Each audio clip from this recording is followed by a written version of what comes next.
gue jujur untuk ladies, gue masih bilang gameplay mereka masih yang cukup amatir gitu ya, nggak terlalu wah gitu. Apalagi masih minggu Tapi awal. sana kemarin barbar loh. Ya karena itu amatir. karena Berarti setup yang bagus Iya, sekali. gue harus jujur apa adanya aja. Mereka masih gameplay yang biasa aja. Tapi ya balik lagi, ini masih minggu yang pertama Windy, Betul. jadi langsung aja Windy bawakan matching bersama Eldoge. Oke, terima kasih Junior. Pesawat sudah mengudara kali ini kita melihat poin ya, the number one team. Sementara waktu yang sudah mengumpulkan lebih dari 85 poin. Ya kan? Betul, Dalam betul. satu hari, berarti memang luar biasa sekali kemarin.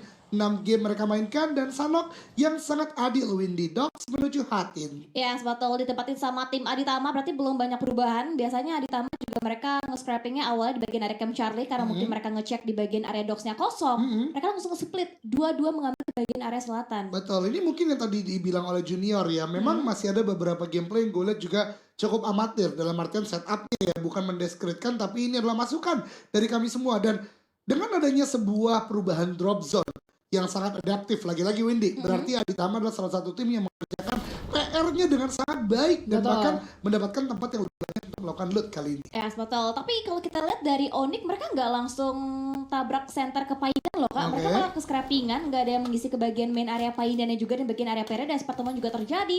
Dari dua tim ada Void yang bertemu dengan tim Dewa United. Tapi bahas Onyx dikit ya, ini gunanya ada caster GPSL di sini.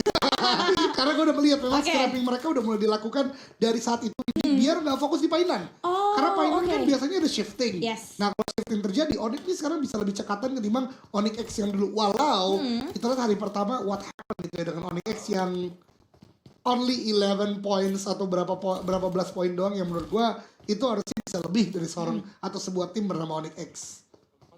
Kayaknya hilang deh suara Kayaknya nggak Junior. ada suaranya deh Iya. Junior. Sedih banget. Ada, baru muncul. Gini dong, tadi dulu nih, analisa selalu ada di match-match awal. Gue harus memberikan juga ini hal-hal seperti ini. Kemudian juga apa gunanya ada analis di Women Club Series juga seperti ini gitu loh. Oh, yes.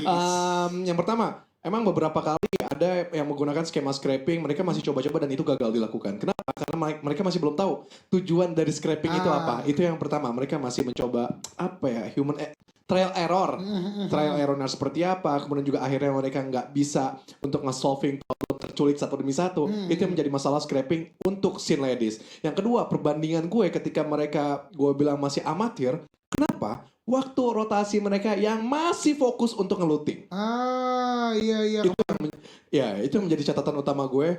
Mereka kayak fokus ngeluting lama-kelamaan for what? Kalau mereka nggak dapetin spot-spot bagus, checkpoint yang bagus untuk mereka incar dan kontrol di awal-awal kayak gitu Eldoge. Oke, mungkin kalau kita berbicara zona pertama, ya udah mungkin belum terlalu terlihat bagaimana sulitnya mereka nanti bisa untuk maintain gameplay mereka. Tapi kalau kita berbicara zona 2, 3, 4, mereka terus melakukan hal yang sama, nggak cepat untuk mengambil tempat yang baik atau tempat yang enak biar mereka untuk setup, ya makin lama akan menjadi masalah gitu ya di zona pertengahan nanti. Tapi yang menarik, Simba, satu playernya tenggelam, entah apa yang terjadi. Apakah masalah di drop zone-nya atau ada lawan sekitar atau bagaimana, kita belum tahu karena kehilangan satu player apalagi Sunhawk menurut gue ini akan menjadi sebuah permasalahan. Bahkan belum sampai ke late game, di mid game pun mereka akan cukup kelimpungan seperti itu. Ya, betul. Dan kalau misalkan mention dari Simba juga S276, dari hari pertama juga mereka dalam setiap gamenya ya kak, ada pasti satu player yang pulang gara-gara blue zone di zona yang pertama, zona awal. Kita masih nggak tahu apa yang terjadi karena itu cukup sering terjadi untuk tim Simba kali ini. Satu playernya malah tenggelam di area lautnya. Sebenarnya ini yang tadi menjadi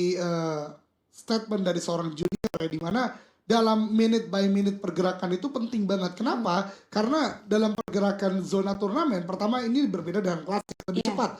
Yang kedua, di beberapa kesempatan bahkan DPS-nya naik gitu ya. Walaupun ini gue belum tahu secara pasti, tapi bagaimanapun membuat mereka lama di bagian luar, apalagi boostingnya juga pasti akan makin terkikis. Yaitu yang membuat mungkin masih banyak tim yang butuh adaptasi lah menurut gue.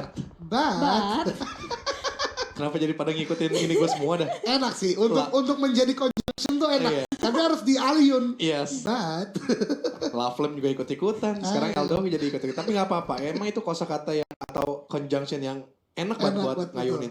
Kemudian juga kita coba perhatiin tim fight yang dilakukan di Paradise seperti ini. Mungkin setupnya yang dilakukan lebih leluasa itu untuk ruang gerak menurut gue Dewa United. DU. Tapi pergerakan yang cukup cerdik adalah seorang Roses tadi.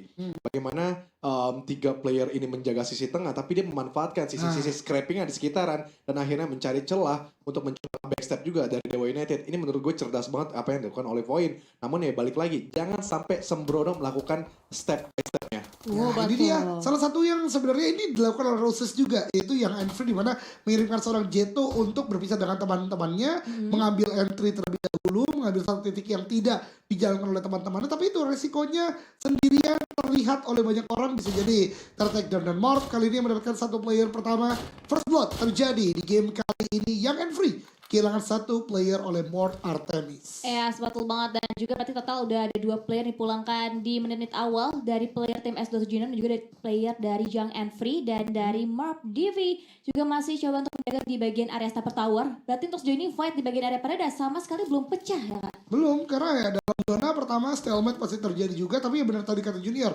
Roses kita masih tunggu bagaimana sepak terjangnya, tapi di tempat lain BNW baru saja mendapatkan satu player dari Young and Free lagi, berarti ada sebuah upaya dari Young and Free tadi untuk mengirimkan beberapa playernya ke titik-titik tertentu, tapi lagi-lagi terculik oleh tim-tim yang berbeda. Tapi gue ada satu concern nih dengan permainan lama kayak gini ya, apalagi belum ada pergerakan dari kota-kota besar ini, bagaimana nanti di bagian mid game. Itu yang gue bilang LDOG. Mereka di Sunhawk ini paling lama menit 5 itu udah harus jalan. Ini menit 6 mereka masih banyak yang sibuk untuk melakukan looting. Betul. Masih coba menuhin lagi utility mereka. Ini yang jadi concern utama gue untuk Shin Ladies. Kenapa gue benar-benar ekstrim. Namun Roses tadi berhasil sepak terjangnya LDOG. Betul sekali. Ini dia akhirnya Roses, flanknya berhasil dengan satu player dari DU, apalagi itu di bagian outer, jadi nggak bisa untuk revive secara mudah. Kecuali smoke udah mulai keluar dan kita tahu Sunhawk ini sedikit sekali, tapi ternyata DU pun tidak kehilangan akal. Ada satu player di bagian atas yaitu Aleta yang menjadi watchtower, sekarang ngebuat keadaan jadi imbang lagi. Sayang banget tadi harusnya Voin sudah mendapatkan momentum, walau begitu DU juga tahu bagaimana memainkan Paradise ternyata dengan cukup baik winning. Yes, betul. Tadi opening knock didapatkan dari seorang Roses dan dalam jangka waktu yang gak terlalu lama counter diberikan juga dari tim Dewa United, dan ini membuat mereka sama-sama bisa reset kembali, bisa revive juga. Dan kita belum tahu juga next move seperti apa. Gimana nih Kak Junior? Yes, mengenari sekali Winnie, tapi ada tembakan dulu Winnie. Ya, betul, dari seorang Aleta Asyap. Coba untuk take down player dari seorang Joyby, tapi Voin masih bisa menutup angle-nya sedikit bagian area low ground, dan Aleta udah mulai terlockdown juga, tapi lemparan nades 3-2-1 Aleta mengincar bagian belakang dari seorang Joyby. Sebuah disiplin yang baik menurut gue dari Joyby untuk bergerak terlebih dahulu dari tempat dia berada, karena memang ada expect atau prediksi dari sebuah need. Dia bergerak lagi ke beberapa titik, tapi DU udah mulai swarming in, sudah mulai mengelilingi, karena memang target yang hanya satu. Sementara gue belum lihat ada backup yang akan dilakukan oleh Voin, entah mereka akan sacrificing satu player atau tetap dengan fight, karena Joyby ini benar-benar sulit untuk bisa diselamatkan kalau DU commit ke arah tempat dia berada saat ini. Iya, sebetulnya nih angle-nya benar-benar open banget, nggak banyak area-area obstacle yang bisa dimanfaatkan oleh player-player dari tim Voin, dan bahkan dari seorang Aleta masih coba untuk bisa menumbangkan kembali player dari tim Voin, yaitu seorang Joyby. Bahkan kalau kita lihat, kita pantau juga dari bagian area minimapnya Voin, belum ada tanda juga untuk memberikan backupnya ke seorang Joyby, tapi si Nonic terculik di bagian area sisi lain di seorang Caitlyn dari tim Dewa United. Ya, ini adalah sebuah stalemate yang cukup berkepanjangan, dan sepertinya kedua player atau kedua tim benar-benar ingin fight ini dimenangkan oleh mereka. Karena apa? Karena lihat dari healing, karena lihat dari utility yang mereka miliki benar-benar minim, membuat mereka lambat tadi melakukan loot di sekitar Paradise, oleh karenanya butuh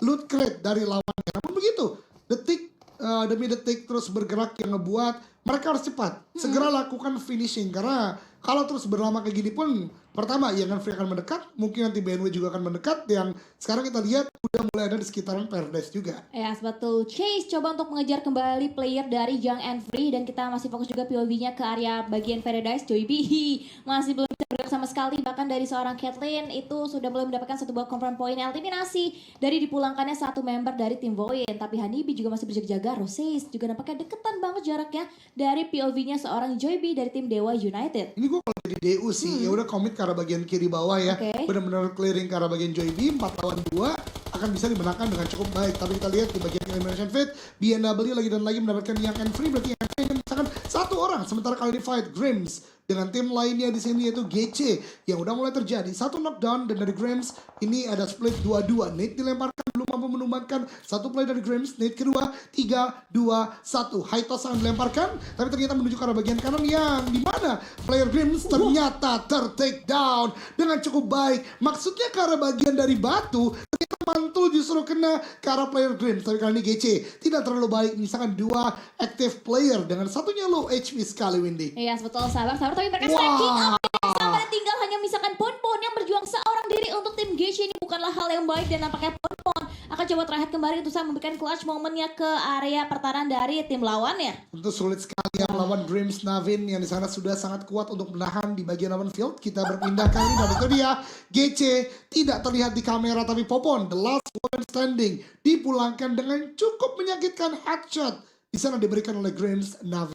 Betul, dan zona juga udah semakin men-center lagi. Area bootcamp masih belum ditinggalkan juga oleh tim yang berwarna biru dari tim BFS. Dan dari seorang Audrey masih ngelog juga mencari informasi ke depan. Dibuka kali 6-nya, dibuka scope-nya juga untuk bisa mengoleksi informasi dari pergerakan yang dibangun oleh tim Bulls saat ini. Ini yang udah menjadi kritik gua ya dari PMVB Season 1 kepada tim CX Halle. Lagi tim yang memang defending ke arah compound berzona-zona. Gua harap nih ya kalau memang style play atau play style mereka masih tetap dengan hal yang sama, gua harap sih sebelum main mereka udah banyak training minimal di TDM. Atau misalnya main plastik udah cukup banyak. Betul. Karena yang gue takutkan adalah dengan bermain pasif di setiap gamenya mereka nggak tembak. Yang itu ngebuat mereka bisa kaget ketika diajak untuk fight dengan tim lainnya. So let's see bagaimana CX kali untuk bisa mendapatkan game kali ini karena satu eliminasi sudah mereka dapatkan. Ya betul, tapi kalau kita sadari juga itu compound dari CXL itu nggak berubah sama sekali loh Kak. Iya. Tempat Setupnya di situ mereka lagi. setup itu sama terus. Betul. Setupnya di situ lagi ya di perempatan di mana Iya. ada 4 rumah yang bisa dimainkan Itu, gitu kan. betul. Dan itu juga membuatnya mudah terbaca juga gak sih seharusnya sama tim-tim lawan. Iya, itu. Tapi Windy, Hmm. kalau misalnya di Sunhawk, lebih ideal mana? Di compound ke atau di open field? Kira-kira. Kalau ngomongin Sunhawk di open field tapi kita kayak nggak stay di area satu titik aja gitu loh Kak. Kayak terus bergerak aja gitu. Kemudian juga bagaimana spot yang paling ideal di semua Sunhawk? Kira-kira tempat yang paling enak, Windy? Tempat yang paling enak tergantung zona juga gak sih ya kan. Ini kayak Oke. tempat dari seorang Manda untuk saat ini enak ya kan. Oke. Dia bisa lemparin moldy, bisa dapatkan beberapa opening knocknya juga. Tapi sayangnya moldy-nya masih belum bisa menjangkau area yang dia inginkan. Oke, berarti bergantung memang circle juga dan juga beberapa natural obstacle yang lebih dominan gitu di area-area high ground. Ya. Itu yang dimaksud Windy. Ya betul. Kalau Kadoge gimana? Wih, gue tanya saya. Bertukar pendapat. Kalau gue pribadi ya, gue orang yang nggak terlalu suka Sunlock sebenarnya karena memang bukan playstyle gue untuk bermain di rumputan-rumputan gini. Tapi kalau gue memang bermain di Sunlock, biasanya gue lakukan dengan teammate gue adalah di bagian open field. Oke. Itu duanya lagi di bagian compound. Jadi split yang dilakukan kalau kita belum masuk zona ya. Kalau kita sudah di dalam zona. Kalau kita belum masuk zona, biasanya terus bermain di bagian counter sampai bisa untuk dobrak pertahanan lawan. Tapi kita berpindah ke game lagi karena Void kembali kehilangan satu player yang membuat mereka sang pemuncak klasemen sekarang berada dalam kondisi yang tidak baik sama sekali. 2 active player di edge of the circle atau di bagian pinggir circle yang tentu tidak mudah membuat mereka akan retreat dari fight kali ini dan mungkin tetap ingin menjaga placement dengan cara masuk ke dalam zona terlebih dahulu. Kalau gue jadi mereka sih seperti itu. Iya sih betul, dan juga mereka di bagian area bibir circle dan pasti untuk zona selanjutnya akan segera keluar dari main area Paradise juga dan dari bagian atas lagi pertemuan dari tim Alter Ego dan juga tim Onyx kemarin 2 kali sempat di 2 game yang berbeda. Onyx pasti selalu terculik playernya sama tim Alter Ego. Oke, ini menarik banget karena Onyx udah mulai menjaga di bagian high ground. Ini gue katakan ada di bagian compound, ada di bagian high ground juga. Dan sepertinya dengan setup yang dilakukan Onyx ini bukan setup untuk regrouping, bukan setup untuk men-take down rumah yang ada di bagian depannya, hanya pengamatan saja. Kalau nanti memang zona menuju ke arah bagian sana mungkin baru ada agresivitas. Karena yang gue lihat natural obstacle dia mainkan berarti lebih ke arah bertahan atau mungkin ADD karena lawan-lawan yang mungkin datang ke arah tempat mereka. Ya betul, masih cari informasi aja. Tapi nampaknya kalau misalkan Vepar dia keluar di area yang open tapi belum ada tembakan sama sekali. Tinggal tunggu tengah. Oh no, Alter Ego akan coba disambut nampaknya oleh tim Onyx. Sabar, Chechil sabar. Dan nampaknya ada seorang Chechil macam Proning juga. Dan bahkan Alter Ego dia belum aware sama sekali dari tim Onyx yang di depan mata mereka. Tapi dari gerakannya sih harusnya udah mulai tahu lah ya. Dan itu di akhir tembakan terjadi ada sebuah crossfire justru Onyx yang ter-take down. Ini yang gue katakan mereka seperti udah mulai aware dengan ada beberapa gesekan dari rumputan yang terjadi. Oleh karena penting banget untuk tahu model-model movement ya, model-model suara dari movement, dan ini membuat AE kali ini menang secara kuantitas 4 on 3 dan bahkan Chechil ini gak bisa untuk melanjutkan peperangan karena 2 temannya masih cukup jauh di bagian belakang. Yes. Yes, betul. Dan gue mau komentari sedikit, ini komentar yang yang dilakukan oleh LDOG sebelumnya. 2 mau ke atas, 2 menjaga kompon. Tapi ketika ada sisi atas yang menjadi gesekan, distrekan, itu langsung 2 di bawah langsung cepat mengcover. Ini saling tektokan estafetnya bagus sekali dari Alter Ego. Betul sekali, ini yang kita katakan juga memang mereka udah move unitnya sangat-sangat rapi ya. Tadi kita lihat gerakannya 2-2, kemudian yang di kompon juga sebenarnya masih melakukan pick off ke arah bagian atas kalau player dari Onyx ini kelihatan. Tapi gue bingung sih, ini bukan Onyx yang biasa gue lihat sih. 2 lagi di bagian belakang not doing anything bahkan saat ini. Kita nggak lihat ada regrouping yang terjadi. Kita nggak lihat ada keberanian yang biasa Onyx lakukan. Dia bahkan 3 orang berani untuk melakukan fight dengan tim lawan. Tapi look at those 2 players.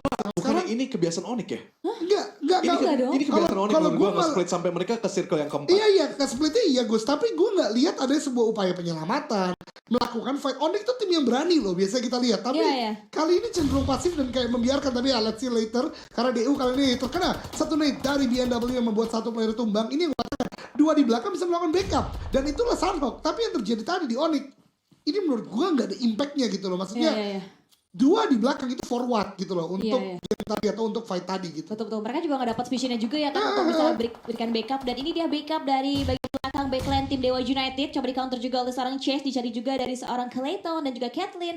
Masih untuk hold juga perlu dilakukan untuk mereka pasti punya obstacle satu sama lain. Dan nampaknya confirm point eliminasi belum semudah itu. Tapi ada penyusup di bagian kanan dari posisinya tim BNW. Ini BNW sepertinya masih dikalkulasi nih sama DU. Udah berapa yang kelihatan, mungkin nanti 2 baru tembak. Kalau itu dia 2 orang sudah terlihat dari dia melakukan tembakan, tapi ternyata tidak berhasil untuk menumbangkan. Bahkan 1 pun akan sekarang dibantu oleh BNW lainnya. 1 orang melakukan prone, akan mencari di manakah letak 1 player yang ada di bagian batu ini. Tembakan dari bagian front shot, ada sebuah spot terjadi 1v1 situation, tapi DU kali udah mulai terkepung dan membuat 1 lagi take down, bahkan confirm elimination. 1 yang dibawa berhasil untuk di revive, tapi untuk berapa lama karena posisinya sudah diketahui pasti oleh BNW. Iya, betul, tadi 1 player dari tim Dewa United bisa crawlback untuk bisa di revive kembali, tapi tim Alter Ego juga bertemu dengan tim lawannya dari tim AF dan nampaknya Caitlyn hampir itu bahkan juga dari POV Angle seorang Ayane coba dibakar, tapi nampaknya Caitlyn bisa menghindari bakaran dari seorang Ayane dan Dewa United. Caitlyn terbakar, tapi untungnya masih bisa heal up dan masih bisa bersembunyi di dalam sebuah area obstacle, tapi dia ngintir sedikit kepalanya terkena beberapa peluru dari seorang Ayane. Itu menurut gua pick yang resikonya sangat besar, apalagi tidak double pick dengan temannya yang ada di bagian kanan. So let's see, karena memang menyisakan 2 player, DU sekarang akan sangat kelimpungan. Mau naik ke atas juga akan sangat sulit karena BNW 1 yang takedown pun berhasil untuk di-revive. Dan ini membuat BNW benar-benar kuat menjaga high ground ini, bahkan disiplin mereka. Terus melihat ke arah bagian kanan, ke arah bawah juga. Lihat di bagian minimap gak fokus ke 1 titik doang dari BNW. Iya betul banget, dan juga nampaknya mereka semakin lebih fokus lagi untuk bisa meng-clearin lagi area bawah. Dan ini dia nampaknya setup smoke juga dari tim atas untuk bisa mendapatkan lagi pick off mereka. Dan nampaknya seorang ARF Nitra dipulangkan juga posisinya oleh seorang Gia dengan jarak yang cukup jauh dan bahkan tapping untuk dipulangkan ke arah lobby untuk menjadi sebuah poin kembali untuk tim Alter Ego. Control M4 yang bagus banget dari Gia tadi, yang memaksakan untuk menembak secara full auto, tapi tapping dengan beberapa peluru untuk jarak sejauh itu luar biasa, mendapatkan eliminasi kedua berarti ya untuk Alter Ego Dion sementara waktu. Dan mereka sudah menguasai bagian high ground di sekitar Painan. Mereka akan bergerak sebentar lagi karena 200 meter untuk masuk ke zona yang ke-5. Ya, betul, masih punya waktu lagi 30 detik. Mereka bisa bergerak maju lagi ke bagian area play zone. Dan sejauh ini untuk area depannya masih cukup aman untuk area Vepar. Dan memang seringkali untuk kita ngomongin Alter Ego, Vepar suka membuka jalan untuk tim Alter Ego. Betul. Dia menjadi salah satu ujung tombak yang kuat banget sekarang ya. Apalagi biasanya dibantu oleh Linting juga, yang dimana di real life juga kita lihat mereka dekat banget ya kan.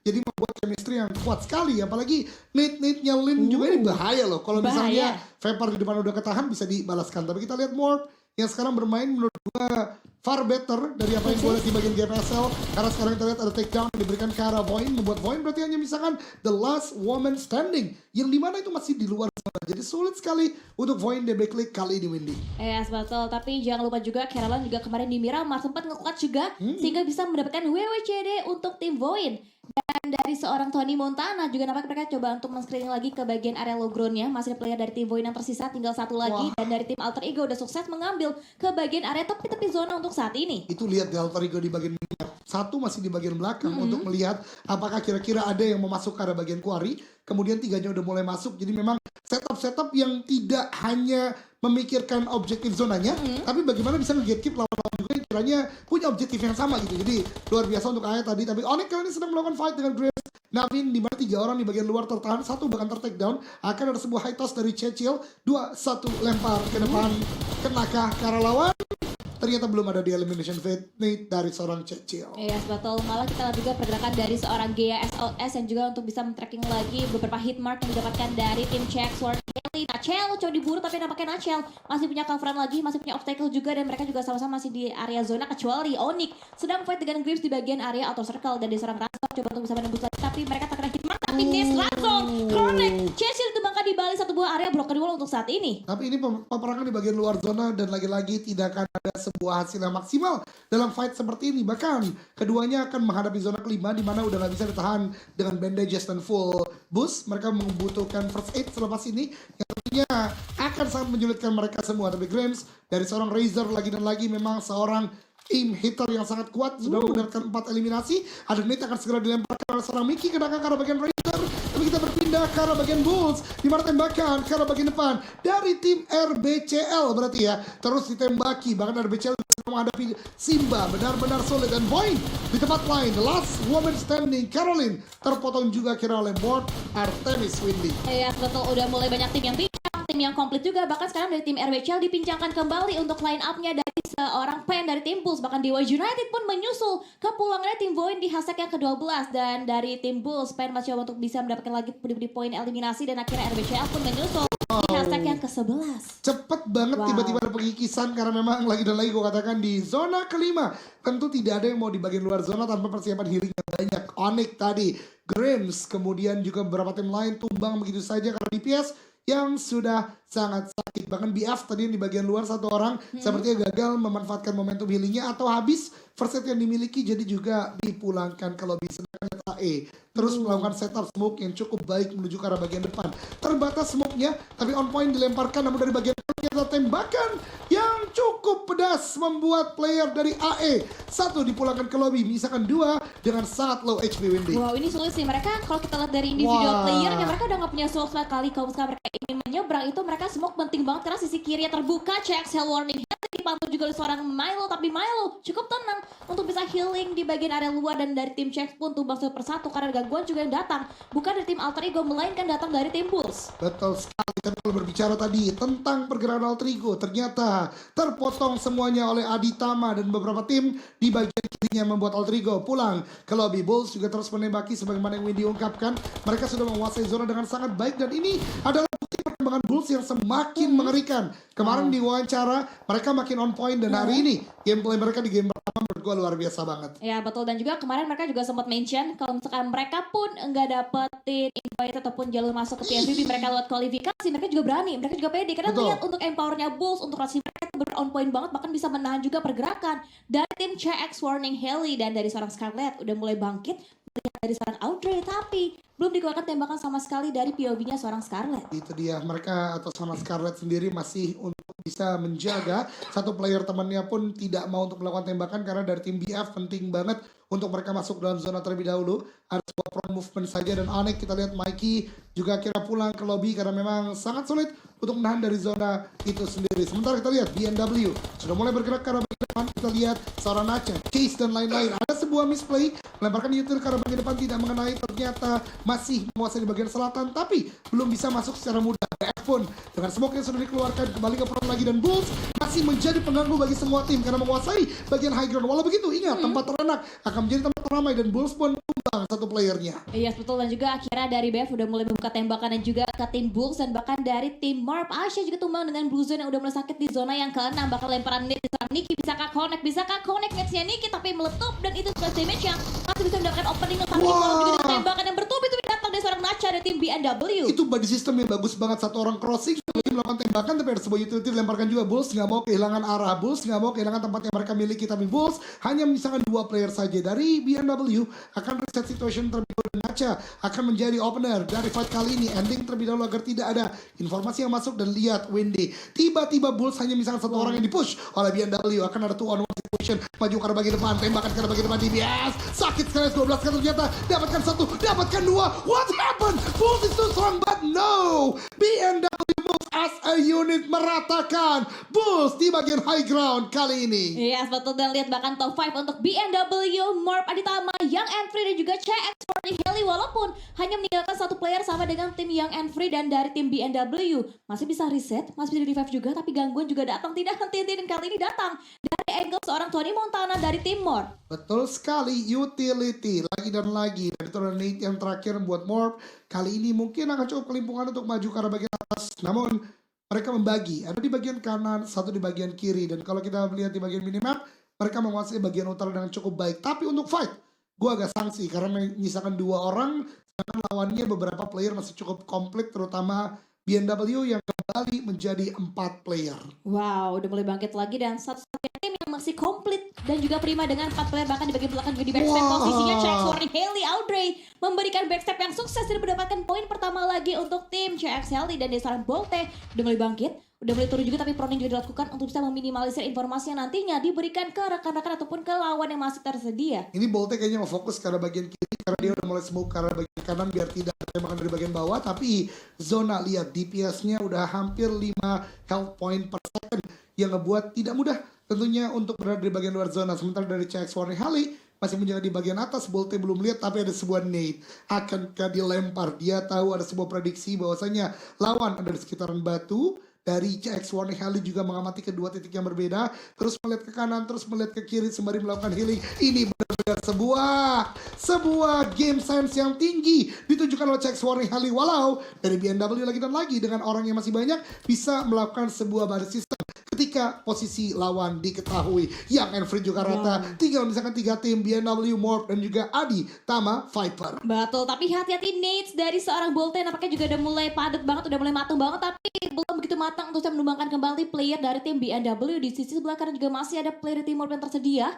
Dan dari seorang Ayane bangkit terlihat satu buah kepala, tapi masih ditembak juga. Ini free shot banget dari angle seorang Bolte, tapi Bolte tahu dia kekurangan dari segi quantity playernya. Betul banget, dia butuh confirm elimination kalau mau melakukan tembakan. Dan ingat, ketika ada laju tembakan, laju nade, laju molly, apapun itu trajektorinya bisa membuat dia diketahui. Dan sekarang Bolte menghitung saja lawan yang ada di bagian depan dia dan juga lawan lain mungkin yang belum untuk dihabisi. Dari BMW sudah tidak lagi aware karena bagian kanan untuk sementara waktu. Bolte bergerak dan karena gerakannya itu justru diketahui 3 on 2 kali ini antara BMW dan Morp. Tapi ternyata Morp berhasil melupakan 2 dari BMW, membuat BMW misalkan 1 orang saja Nacha yang sudah perlu diketahui. 1v1 situation berarti karena bagian effort, tembakan ke bawah dari Morp, low HP, tembakan lagi dan lagi dari Nacha. 1v1 situation ini akan menjadi sebuah 1v1 nih cukup panas. Nacha melakukan jiggle karena bagian depan dan rata dimenangkan oleh BMW untuk game yang pertama. The Radiance are strong.